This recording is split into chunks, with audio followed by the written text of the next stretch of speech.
ചേന്ദമംഗലം കൂട്ടക്കൊലയിൽ പ്രതി ഋതു ജെയിന് പരമാവധി ശിക്ഷ നൽകണമെന്ന് ആക്രമണം നേരിട്ട ജിതിൻ. ഗുരുതരമായി പരിക്കേറ്റ് ചികിത്സയിലായിരുന്ന ജിതിൻ കഴിഞ്ഞ ദിവസമാണ് വീട്ടിൽ തിരിച്ചെത്തിയത്. ആരോഗ്യസ്ഥിതി വീണ്ടെടുക്കണമെങ്കിൽ മാസങ്ങളോളം ഫിസിയോതെറാപ്പി ഉൾപ്പെടെയുള്ള ചികിത്സകൾ തുടരേണ്ട സ്ഥിതിയാണ്. എറണാകുളം ചേന്ദമംഗലത്തെ കൂട്ടക്കൊലപാതകത്തിൽ ഗുരുതരമായി പരിക്കേറ്റ് ചികിത്സയിലായിരുന്ന ജിതിൻ കഴിഞ്ഞ ദിവസമാണ് വീട്ടിലേക്ക് എത്തിയത്. ജിതിൻ ഇപ്പോൾ നമ്മളോടൊപ്പം ചേരുകയാണ്.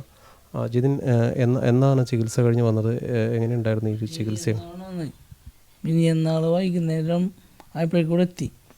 അപ്പോൾ ആ സമയത്ത് വീഡിയോ സദസ്സിനൊക്കെ അവിടെ വന്നിട്ടുണ്ടായിരുന്നു. സാറും ഒരു കേക്കൊക്കെ ആയിട്ടാണ് വന്നത്. പിന്നെ ഒരു ബുക്ക് തന്ന് അങ്ങനെയാണ് ഡിസ്ചാർജ് വെച്ച് പോകുന്നത്. അപ്പോൾ നമുക്കറിയില്ല, നമ്മൾ പറഞ്ഞിട്ടുണ്ടായിരുന്നില്ല. പിന്നെ അവിടുത്തെ നമ്മൾ ഫിസിയോതെറാപ്പിയിൽ ഒരു സ്റ്റാഫ് വന്നിട്ടാണ് പറഞ്ഞത് ഇങ്ങനെ ആൾ വന്നിട്ടുണ്ട്, പെട്ടെന്ന് ഇറക്കണം എന്ന് പറഞ്ഞു. അങ്ങനെ ഇറങ്ങി വന്ന് വിജിതേശൻ സാറും എല്ലാവരെയും കൂടി കണ്ട് സംസാരിച്ച് അതിന് ശേഷം ഇവിടെ 8 മണിയായി വൈകിട്ടോടെ എത്തിയപ്പോൾ കൂട്ടുകാരുടെ കാറായിട്ട് വന്നിട്ടുണ്ടായി. അവരെ വണ്ടിക്കാൻ പോകുന്നത്. ഇപ്പം നിലവിൽ എന്ത് ചികിത്സയാണ്? മരുന്നൊക്കെ ഉണ്ടോ? ഇപ്പം മരുന്നുണ്ട്, രാവിലെ വൈകുന്നേരം മരുന്നുണ്ട്. 2 വെച്ചുണ്ട്. ഫിസിയോതെറാപ്പി ഉണ്ട്? അപ്പോൾ ഫിസിയോതെറാപ്പി നാളെ തൊട്ട് ഇവിടെ തുടങ്ങണം. അപ്പോഴവർ പറഞ്ഞിട്ടുണ്ട് കണ്ടിന്യൂ ചെയ്യണം, നിർത്തി കളയരുത്. കാരണം കയ്യിൽ മൂവ്മെൻറ്റ്സ് ഒക്കെ ഉള്ള കാരണം ചെയ്ത് കഴിഞ്ഞാൽ പിന്നെ ഇത് റിക്കവറായിട്ട് വരുള്ളൂ ഇത് ഫുള്ളായിട്ട്.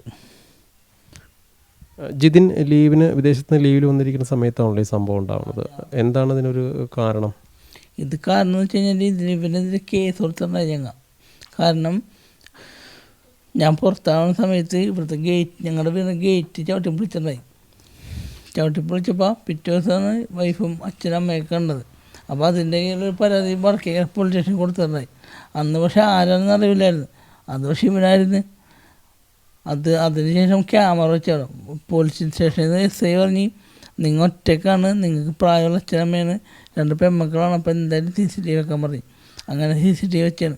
ആ CCTV വെച്ച് പിന്നെ അവൻ അഭ്യാസം നടക്കണ്ടായി. അപ്പോൾ അതിൻ്റെ ഒരു ദേഷ്യവും കിടപ്പുണ്ടായിരുന്നു പുള്ളിക്ക്. അങ്ങനെ ദേഷ്യം കിടപ്പുണ്ട്. പിന്നെ അവിടുത്തെ വീട്ടുകാർക്ക് എല്ലാവർക്കും ശല്യമാണ്, പൊതുശല്യമാണ് ശരിക്കും പറഞ്ഞു കഴിഞ്ഞാൽ.